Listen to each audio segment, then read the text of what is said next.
कहते हैं मिस्र की रानी क्लियोपेट्रा इतनी खूबसूरत थी कि दुनिया के सबसे ताकतवर बादशाह भी अपना ताज उसके कदमों में रख देते थे।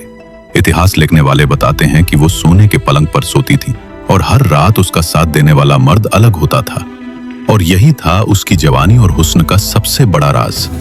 कहा जाता है उसने अपने हुस्न और चालाकी से दो महाशक्तियों रोम और मिस्र को अपनी मुट्ठी में कर लिया।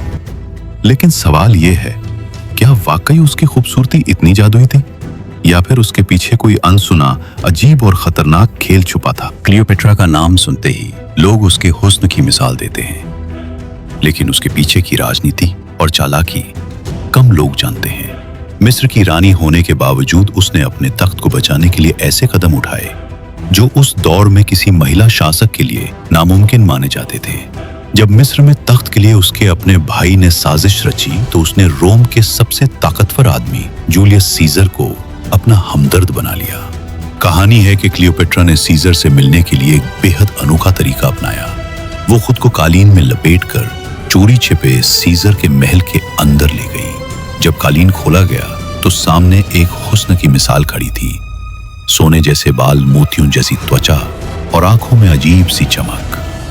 सीजर, जो एक योद्धा और चालाक नेता था, पहली नजर में ही मोहित हो गया कि उसी रात से मिस्र और रोम का रिश्ता बदल गया। क्लियोपेट्रा ने सीजर के दिल और दिमाग पर काबू पा लिया, और यही उसका असली खेल था, हुस्न को हथियार बनाना और ताज को अपने सिर पर बनाए रखना। सीजर से मुलाकात के बाद क्लियोपेट्रा ने समझ लिया था कि अब खेल उसके हाथ में है। रोम के सबसे ताकतवर आदमी का भरोसा जीतना आसान नहीं था, लेकिन उसने अपने हुस्न और दिमाग से ये काम कर दिखाया। सीजर मिस्र में कुछ महीनों तक रहा और इसी दौरान दोनों का रिश्ता गहराता गया। कहा जाता है कि क्लियोपेट्रा ने उसे नील नदी की सैर कराई, अपने महलों के खजाने दिखाए और मिस्र की ताकत का एहसास करवाया। इतिहासकारों का दावा है कि सीजर, जो दुनिया को जीतने का सपना देखता था, क्लियोपेट्रा के सामने खुद को एक आम आदमी की तरह पाता था। क्लियोपेट्रा ने न सिर्फ उसका दिल जीता, बल्कि उसे अपने राजनीतिक खेल में मोहरा भी बना लिया। उसने सीजर से वादा लिया कि वो मिस्र के तख्त को छूने वाली हर तलवार को रोक देगा। कुछ कथाएं ये भी कहती हैं कि उसी दौर में क्लियोपेट्रा ने सीजर के लिए एक खास भोज रखा, जिसमें मिस्र के दुर्लभ इत्र, सोने के प्याले और मोतियों में परोसा गया शराब था। ये सिर्फ एक दावत नहीं थी, बल्कि रोम और मिस्र के बीच एक नए गठबंधन की आधिकारिक मुहर थी, जिसकी डोर पूरी तरह क्लियोपेट्रा के हाथ में थी।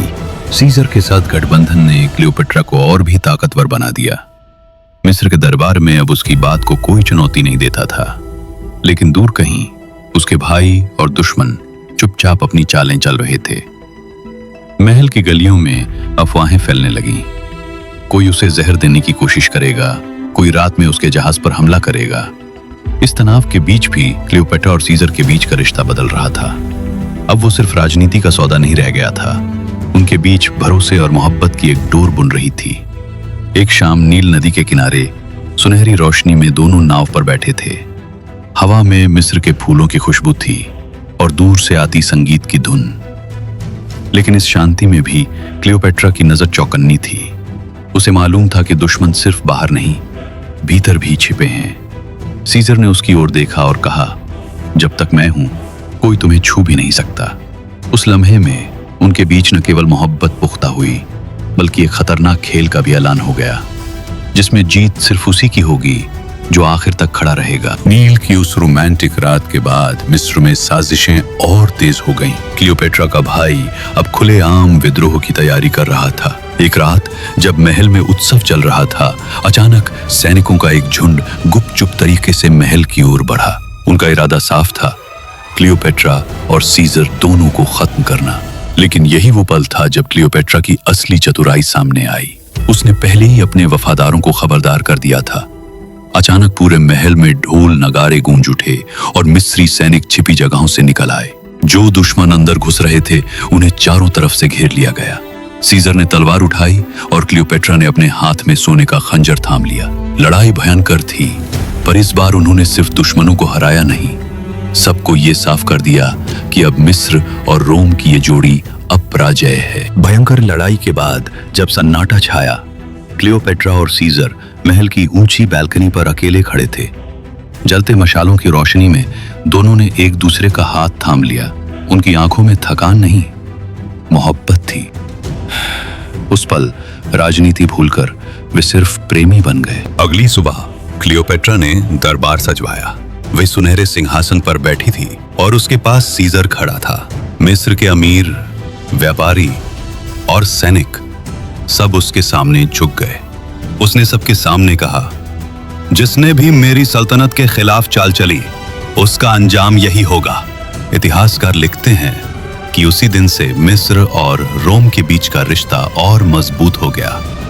लेकिन परछाइयों में छिपे दुश्मन अभी भी जिंदा थे और असली खेल तो अब शुरू होना था। दरबार में अपनी ताकत दिखाने के बाद क्लियोपेट्रा और सीजर और भी आत्मविश्वास से भर गए। मिस्र और रोम का गठबंधन अब अटूट लग रहा था। लेकिन इतिहास बताता है कि जितनी बड़ी ताकत होती है उतने ही गहरे दुश्मन भी छुपे रहते हैं। क्लियोपेट्रा के भाई ने हार मानने के बजाय अब रोम के ही कुछ असंतुष्ट सिपाहियों को अपने साथ मिला लिया। योजना यह थी कि सीजर को मिस्र की धरती पर ही धोखे से मार दिया जाए और क्लियोपेट्रा को बंदी बनाकर जनता के सामने अपमानित किया जाए। महल के आसपास अचानक अजीब हलचलें दिखने लगीं। रात को अंधेरे में अजनबी साए, गुप्त संदेशों का आदान प्रदान और महल के रसोइयों तक को रिश्वत देने की कोशिश। क्लियोपेट्रा को खबर मिल चुकी थी, लेकिन इस बार उसने सीधा हमला करने के बजाय दुश्मनों की चाल को उन्हीं पर पलटने की ठानी। क्लियोपेट्रा जानती थी कि अब खेल सिर्फ बचाव का नहीं, पलटवार का है। उसने अपने वफादारों को गुप्त रास्तों पर तैनात किया और महल के हर कोने में अपनी जासूसी निगाहें बिठा दी। रात ढलते ही जब उसके भाई और रोमी गद्दार महल में घुसने की तैयारी कर रहे थे, अचानक सब कुछ उनके खिलाफ पलट गया। जैसे ही वे अंदर आए, चारों तरफ से मशालें जल उठी और मिस्री सैनिक बाहर निकल आए। दुश्मनों को लगा वे शिकार पकड़ने आए हैं, लेकिन खुद ही फंस गए। सीजर ने अपनी तलवार से पहला वार किया और क्लियोपेट्रा ने ऊंचाई से खड़े होकर अपने सैनिकों को आदेश दिया, किसी को भागने मत दो। उस रात मिस्र के आंगन में सिर्फ तलवारों की खनक और गद्दारों की चीखें गूंज रही थीं।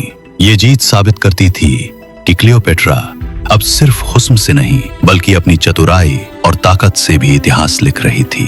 उस रात की जीत ने पूरे मिस्र को हिला दिया। अब हर कोई मान चुका था कि क्लियोपेट्रा और सीजर की जोड़ी अब पराजय है। लेकिन इतिहास हमें बताता है, जितनी ऊंचाई उतना बड़ा पतन। कुछ सालों बाद जब सीजर रोम लौटा तो वहां की राजनीति ने सब कुछ बदल दिया। सीजर की हत्या कर दी गई और ये खबर मिस्र पहुंची। क्लियोपेट्रा के लिए ये किसी तूफान से कम नहीं थी।